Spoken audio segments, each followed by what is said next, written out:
ನಮಸ್ಕಾರ ಜ್ಯೋತಿಷ್ಯ ಅಭಿಮಾನಿಗಳೇ. ಇದು ಸರ್ವಶಕ್ತಿ ನುಡಿಯ ಮತ್ತೊಂದು ಕೊಡುಗೆ.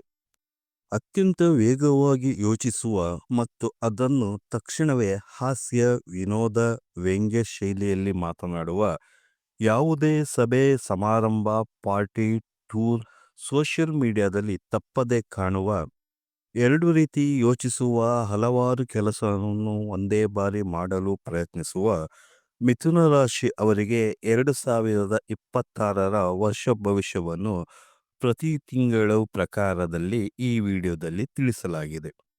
ಈ ವರ್ಷ ಮಿಥುನ ರಾಶಿ ಅವರಿಗೆ ಒಂದು ರೀತಿ ಮೈಲ್ ಸ್ಟೋನ್, ರಿಮಾರ್ಕಬಲ್ ವರ್ಷವಾಗಿರುತ್ತದೆ. ಮೊದಲು ಮಿಥುನ ರಾಶಿ ಅವರಿಗೆ 2026ರ ಗ್ರಹ ಸ್ಥಿತಿಯನ್ನು ತಿಳಿಯೋಣ. ಬುಧ ಗ್ರಹ ಈ ವರ್ಷ 3 ಬಾರಿ ರಾಶಿ ಪರಿವರ್ತನೆಯ ಸಮಯದಲ್ಲಿ ವಕ್ರಿಯೂ ಆಗಿರುತ್ತಾರೆ. ಮೊದಲನೇ ಸಲ ವಕ್ರಿಯಾದಾಗ ಹೊಸ ಅವಕಾಶಗಳು ಫೆಬ್ರವರಿಯಲ್ಲಿ ಬರುವುದು. ಎರಡನೇ ಸಲ ಬುಧ ವಕ್ರಿಯಾಗಿ ಜೂನ್ ತಿಂಗಳಲ್ಲಿ ಬೃಹಸ್ಪತಿಯ ಜೊತೆ ಇರುವಾಗ ಗೋಲ್ಡನ್ ಟೈಮ್ ಬರುವುದು. ಮೂರನೆಯ ಬಾರಿ ಬುಧ ವಕ್ರಿಯಾಗಿ ಅಕ್ಟೋಬರ್ ತಿಂಗಳಲ್ಲಿ ಸ್ಪರ್ಧೆಯನ್ನು ನೀಡುವನು. ಏಕೆಂದರೆ ಈ ಸಮಯದಲ್ಲಿ ರಾಹು ಕೇತು ರಾಶಿ ಪರಿವರ್ತನೆಯಾಗುವರು. ಶನಿ ಭಗವಾನರು ನಿಮ್ಮ ರಾಶಿಗೆ 10ನೇ ಸ್ಥಾನದಲ್ಲಿ ಇರುವುದರಿಂದ ನಿಮ್ಮ ಹುಟ್ಟುಗುಣವಾದ ವೇಗವಾಗಿ ಮಾಡುವ ಕೆಲಸ ನಿಧಾನವಾಗುವುದು. ನಿಧಾನವಾಗಿ ಕೆಲಸವನ್ನು ಕ್ರಮಬದ್ಧವಾಗಿ ಮಾಡಿದರೆ ಯಶಸ್ವಿಯಾಗುವುದು. ಸಂಸಾರದಲ್ಲಿ ವಿರಸ ಬರುವ ಸಂದರ್ಭಗಳು ಹೆಚ್ಚು. ಕೇತು 3ನೇ ಮನೆಯಲ್ಲಿ, ರಾಹು 9ನೇ ಮನೆಯಲ್ಲಿ ಇರುವುದರಿಂದ ಅಣ್ಣ ತಮ್ಮಂದಿರು, ತಂದೆಯ ಜೊತೆ ಭಿನ್ನಾಭಿಪ್ರಾಯ ಬರುವ ಸಂದರ್ಭಗಳು ಹೆಚ್ಚು. ಯಾತ್ರೆಗಳು, ಪ್ರವಾಸಗಳು ಈ ಸಮಯದಲ್ಲಿ ನೆಮ್ಮದಿಯನ್ನು ತರುವುದಿಲ್ಲ. ಮಿಥುನ ರಾಶಿ ಅವರಿಗೆ ಗುರು ವರ್ಷದ ಪ್ರಾರಂಭದಲ್ಲಿ ನಿಮ್ಮ ರಾಶಿಯಲ್ಲಿ ಸಂಚಾರ ಮಾಡುವರು. 2026 ಮಿಥುನ ರಾಶಿಯವರಿಗೆ ಒಂದು ರೀತಿ ವಿಲಕ್ಷಣ ವರ್ಷವಾಗಿರುತ್ತದೆ. ಏಕೆ ಎಂದು ವಿಡಿಯೋ ಸ್ಕಿಪ್ ಮಾಡದೆ ಕೊನೆಯ ತನಕ ನೋಡಿ. ಪ್ರಾರಂಭದ 5 ತಿಂಗಳು ನಿಮ್ಮ ಮಿಥುನ ರಾಶಿಯಲ್ಲಿ ಇರುತ್ತಾರೆ. ಜೂನ್ ನಂತರ ಕರ್ಕ ರಾಶಿಗೆ ಬೃಹಸ್ಪತಿ ಬರುವರು. ಈ ಸಮಯ ಧನಕಾರಕನಾದ ಗುರು ಹಣಕಾಸಿನ ವಿಚಾರದಲ್ಲಿ ಕೈತುಂಬಾ ನೀಡುವರು. ವರ್ಷದ ಕೊನೆಯಲ್ಲಿ ಸಿಂಹ ರಾಶಿಗೆ ಗುರು ಹೋಗುವರು. ಈ ಸಮಯದಲ್ಲಿ ಗುರುಗ್ರಹಕ್ಕೆ ಕೇತು ಸಂಪರ್ಕ ಬರುವ ಒಂದು ತಿಂಗಳು ಸಮಯ ಅತ್ಯಂತ ಶುಭಕರವಾಗಿರುತ್ತದೆ. ಈ ವಿಸ್ತಾರವಾಗಿ ಪ್ರತಿ ತಿಂಗಳು ರಾಶಿ ಫಲವನ್ನು ತಿಳಿಯೋಣ. ಜನವರಿಯಲ್ಲಿ ನಿಮ್ಮ ಮನಸ್ಸಿನಲ್ಲಿ 2 ರೀತಿ ಆಲೋಚನೆ, 2 ರೀತಿ ಯೋಚನೆ, 2 ರೀತಿ ದಾರಿ, 2 ರೀತಿ ಆದಾಯ, ಹೀಗೆ ಎಲ್ಲವೂ ಎರಡು ರೀತಿ ಇದ್ದು ಯಾವುದನ್ನು ಆಯ್ಕೆ ಮಾಡಬೇಕು ಎಂಬುದು ನಿರ್ಧಾರ ಮಾಡುವಲ್ಲಿ ಕಾಲ ಕಳೆಯುವಿರಿ.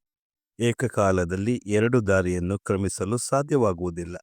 ಆದ್ದರಿಂದ ಒಂದು ಯೋಜನೆ, ಒಂದು ದಾರಿ, ಒಂದು ಸಂಪಾದನೆ ಮಾರ್ಗವನ್ನು, ಅದರಲ್ಲೂ ಈ ಯೋಜನೆ ವರ್ಷ ಪೂರ್ತಿ ಯಶಸ್ವಿಯಾಗುವುದನ್ನು ಆರಿಸಿಕೊಳ್ಳಿ. ಈ ಪರಿಸ್ಥಿತಿ ಜನವರಿ 14ರವರೆಗೆ ಇರುವುದು. ಮಕರ ಸಂಕ್ರಾಂತಿಯ ನಂತರ ಒಂದು ಯೋಜನೆಯನ್ನು ಕಾರ್ಯರೂಪಕ್ಕೆ ತರುವಿರಿ.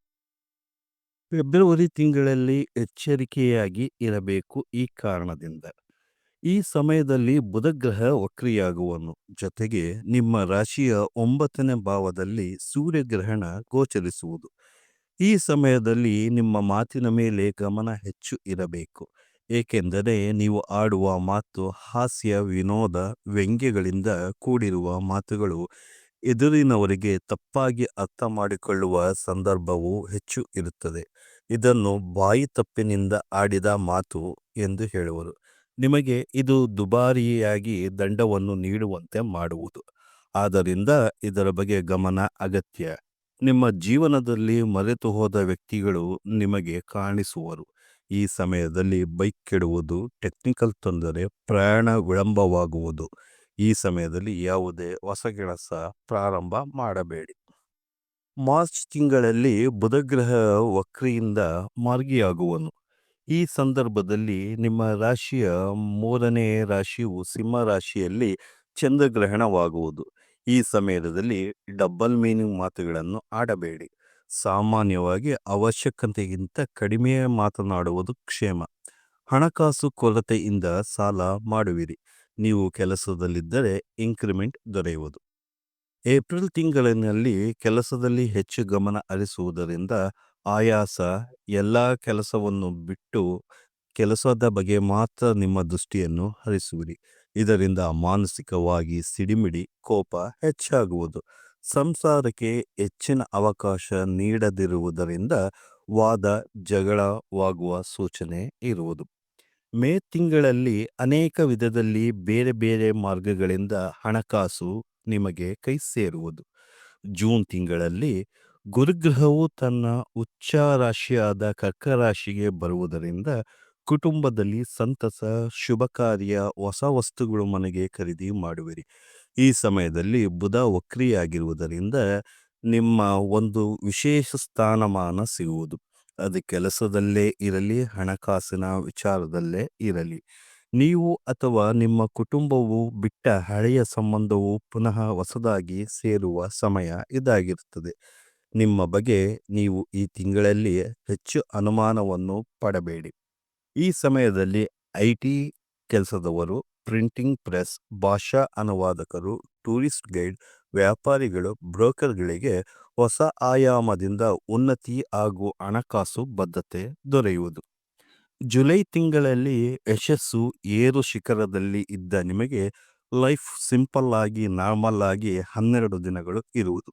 ನಂತರ ಮತ್ತೆ ನಿಮ್ಮನ್ನು ಟ್ರ್ಯಾಕ್ಗೆ ಬರುವಂತೆ ಮಾಡುವುದು. ಈ ತಿಂಗಳಲ್ಲಿ ಈಗೋ ಓವರ್ ಕಾನ್ಫಿಡೆನ್ಸ್ ಅನ್ನು ಆದಷ್ಟು ಕಮ್ಮಿ ಮಾಡಿಕೊಳ್ಳುವುದು ಒಳ್ಳೆಯದು. ಆಗಸ್ಟ್ ತಿಂಗಳಲ್ಲಿ ಸಂಬಂಧಗಳ ಬಗ್ಗೆ ಎಚ್ಚರಿಕೆ ವಹಿಸುವ ಸಮಯ. ಶಾಂತಿ, ಮೌನ, ಸಮಸ್ಯೆ ಬಗೆಹರಿಸುವ, ಕ್ಷಮೆ ನೀಡುವ, ಕ್ಷಮೆ ಕೇಳುವ ಸಮಯವಾಗಿರುತ್ತದೆ. ನಿಮ್ಮ ಪ್ರೀತಿಪಾತ್ರವಾದ ಜನರ ಜೊತೆ ವಾದ ವಿವಾದ, ಭಿನ್ನಾಭಿಪ್ರಾಯ, ಅಂತಿಮದಲ್ಲಿ ಜಗಳವಾಗುವ ಸೂಚನೆಯು ಕಂಡುಬರುವುದು. ಇದು ನಿಮಗೆ ಕೆಲಸ ಮಾಡಲಾಗದ ಸಂದರ್ಭವೂ ಕೂಡ ಆಗಿರಬಹುದು. ಸೆಪ್ಟೆಂಬರ್ ತಿಂಗಳಲ್ಲಿ ಪ್ರವಾಸ, ಪ್ರಯಾಣ, ಉಲ್ಲಾಸ, ಸಂತೋಷದಿಂದ ಕಾಲ ಕಳೆಯುವಿರಿ. ಹಣಕಾಸು ಏರಿಕೆಯಾಗುವುದು. ಈ ತಿಂಗಳಲ್ಲಿ ವಿಶೇಷ ಏನೆಂದರೆ ಒಬ್ಬರು ಉತ್ತಮವಾದ ಮಾರ್ಗದರ್ಶಕರು ನಿಮ್ಮ ಸಂಪರ್ಕಕ್ಕೆ ಬರುವರು. ಆರೋಗ್ಯ ವಿಚಾರದಲ್ಲಿ ಗ್ಯಾಸ್ಟ್ರಿಕ್ ತೊಂದರೆ, ಹೆಗಲು ನೋವು ಬರುವುದು. ಡ್ರಿಂಕ್ ಅಂಡ್ ಡ್ರೈವಿಂಗ್ನಲ್ಲಿ ದಂಡ ಕಟ್ಟುವ ಸಾಧ್ಯತೆ ಹೆಚ್ಚು ಇರುತ್ತದೆ. ಅಕ್ಟೋಬರ್ ತಿಂಗಳಲ್ಲಿ ಮತ್ತೆ ಕನ್ಫ್ಯೂಷನ್ಸ್ ಹೆಚ್ಚಾಗುವುದು. ಕೆಲಸದ ಒತ್ತಡ, ವೈಯಕ್ತಿಕ ಜೀವನಕ್ಕೆ ಪ್ರಾಶಸ್ತ್ಯ ನೀಡದಿರುವುದು ಇದರಿಂದ ಹೆಚ್ಚುವುದು. ಜ್ವರ ಬರುವ ಸಾಧ್ಯತೆ ಇರುವುದು. ಬುಧ ವಕ್ರಿಯಾಗಿರುವುದರಿಂದ ಭಯವು ಉಂಟಾಗುವುದು.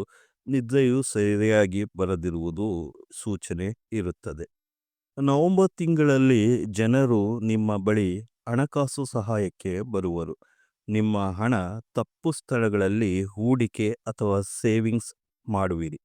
ಮನಸ್ಸು ಬೇರೆ ಕಡೆ, ದೇಹ ಇನ್ನೊಂದು ಕಡೆ ಎನ್ನುವ ಹಾಗೆ ಕಣ್ಣಿನ ನೋಟ ಒಂದು ಕಡೆ, ಯೋಚಿಸುವ ಬುದ್ಧಿ ಇನ್ನೊಂದು ಕಡೆ ಇರುವುದು.